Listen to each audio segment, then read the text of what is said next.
A soldier was marching down the main road. Left, right, left, right.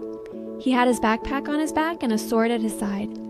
He had been at war and was now finally coming home. As he walked, he met a hideous old witch on the road. Her lower lip hung all the way down to her chest. She stopped him and said, "Good evening, soldier. You have a very fine sword and a big backpack. You look like a real soldier, so I'm going to let you have as much money as you want." "Thank you, old witch," said the soldier. "Do you see that big tree?" The witch asked, pointing to a tree next to them. "It's completely hollow inside. You need to climb to the top, where you'll see a hole. You can slide through it deep down into the tree. I'll tie a rope around your waist so I can pull you up when you yell for me." "But what am I going to do down there?" the soldier asked. "Get money," she replied. "When you reach the bottom, you'll find yourself in a huge hall lit by 300 lamps. You'll see 3 doors. The keys are in the locks, so they're easy to open. In the first room, you'll see a large chest in the middle of the floor with a dog sitting on it. This dog has eyes as big as teacups. Don't worry, though. I'll give you my blue checkered apron. Just spread it on the floor, grab the dog quickly, and set him on it. Then you can open the chest and take as many copper coins as you want. If you prefer silver, go into the second room. There's a dog there with eyes as big as mill wheels, but don't let that bother you. Put him on my apron and take the money. However, if you want gold, go into the third room. The dog on that chest is terrifying. His eyes are as big as towers. But if you put him on my apron, he won't hurt you, and you can take as much gold as you like." "That sounds pretty good," said the soldier. "But what do I have to give you? You're obviously not telling me this for free." "I don't want a single penny," said the witch. "Just bring me an old tinderbox that my grandmother left down there the last time she visited." "Deal. Tie the rope around me." "Here is the rope," said the witch, "and here is my blue checkered apron." The soldier climbed the tree, slid down the hollow trunk, and landed in the hall just as the witch had described. Hundreds of lamps were burning. He opened the first door. There sat the dog with eyes as big as teacups staring at him. "Aren't you a handsome fellow?" the soldier said. He grabbed the dog, put him on the apron, and filled his pockets with copper coins. Then he locked the chest, put the dog back, and went to the next room. Sure enough, there was the dog with eyes like mill wheels. "You shouldn't stare at me like that," said the soldier. "You'll strain your eyes." He set the dog on the apron and opened the chest. When he saw all the silver, he threw away the copper he had taken and filled his pockets and pack with silver instead. Then he went into the third room. This dog was truly hideous. His eyes were the size of towers and spun around in his head like wheels. "Good morning," the soldier said, saluting, because he had never seen such a dog in his life. After looking at him closely, he decided to just get on with it. He put the dog on the floor and opened the chest. Good Lord, there was so much gold. Enough to buy every piece of candy in town, all the toy soldiers, whips, and rocking horses in the world, maybe even the whole town itself. The soldier threw away all the silver and stuffed his pockets, backpack, cap, and boots with gold. He could barely walk. He was rich now. He put the dog back, closed the door, and yelled up the tree, "Pull me up, you old witch!" "Do you have the tinderbox?" she asked. "No, I completely forgot it." He went back, grabbed the tinderbox, and the witch pulled him up. He stood on the road again, his pockets and boots heavy with gold. "What are you going to do with the tinderbox?" the soldier asked.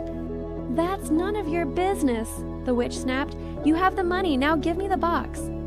"Tell me what you're going to do with it, or I'll draw my sword and cut your head off," the soldier warned. "No," said the witch. So the soldier cut her head off. She fell to the ground dead. He tied all his money in her apron, slung it over his shoulder like a bundle, put the tinderbox in his pocket, and walked to the nearest city. It was a beautiful city. He stayed at the best hotel and ordered all his favorite foods because he was rich now. The servant who cleaned his boots thought they were incredibly old and worn for such a wealthy man, but the soldier just hadn't bought new ones yet. The next day, he bought fine clothes and new boots. He became known as a grand gentleman. People told him about all the sights in the city, including the king's beautiful daughter, the princess. "Where can I see her?" asked the soldier. "You can't see her at all," they said. "She lives in a large copper castle surrounded by walls and towers. Only the king can visit her because of a prophecy that says she will marry a common soldier. The king hates the idea, so he keeps her locked up." "I'd love to see her," the soldier thought, but he couldn't get permission. He had a great time living there. He went to the theater, drove in the king's gardens, and gave lots of money to the poor, remembering how hard it was to be broke. But his money didn't last forever. Since he was spending constantly and earning nothing, he eventually had only 2 coins left. He had to move out of his fancy rooms and into a tiny attic apartment, where he had to clean and fix his own boots. None of his friends visited him anymore because there were too many stairs to climb. One dark evening, he didn't even have enough money to buy a candle. He remembered there was a small piece of candle inside the tinderbox he'd taken from the tree. He found the box and struck the flint.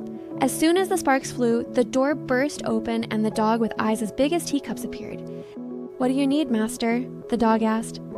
"Whoa," said the soldier. "This is a handy tinderbox." "Bring me some money." The dog vanished and returned instantly with a bag of copper coins in his mouth. The soldier realized the box was magic. 1 strike summoned the copper dog, 2 strikes summoned the silver dog, and 3 strikes summoned the gold dog. The soldier was rich again. He moved back into his nice rooms and wore his fine clothes. His friends immediately recognized him and pretended to like him just as much as before. One day, he thought, "It's really strange that no one is allowed to see the princess. Everyone says she's beautiful, but what's the point if she's locked in a copper castle? Is there any way I can see her? Wait, where is my tinderbox?"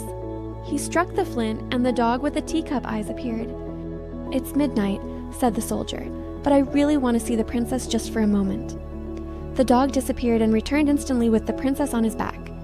She was asleep and looked so lovely that anyone could tell she was a real princess.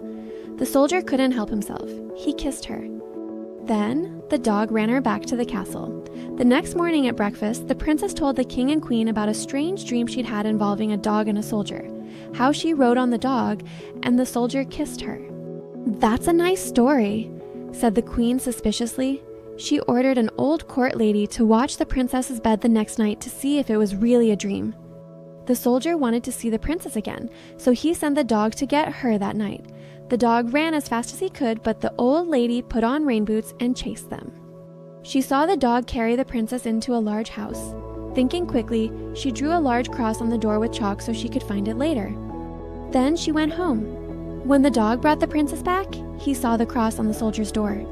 He took a piece of chalk and drew crosses on every door in town so the lady wouldn't know which one was the right one. The next morning, the king, queen, and the court officers went out to see where the princess had been. "Here it is," said the king, stopping at the first door with a cross. "No, my dear, it must be this one," said the queen, pointing to another door. "Here is one, and there is another," everyone shouted. There were crosses everywhere. They realized it was useless to search. But the queen was a clever woman. She took her gold scissors, cut up a piece of silk, and sewed a small bag. She filled it with buckwheat flour and tied it around the princess's neck.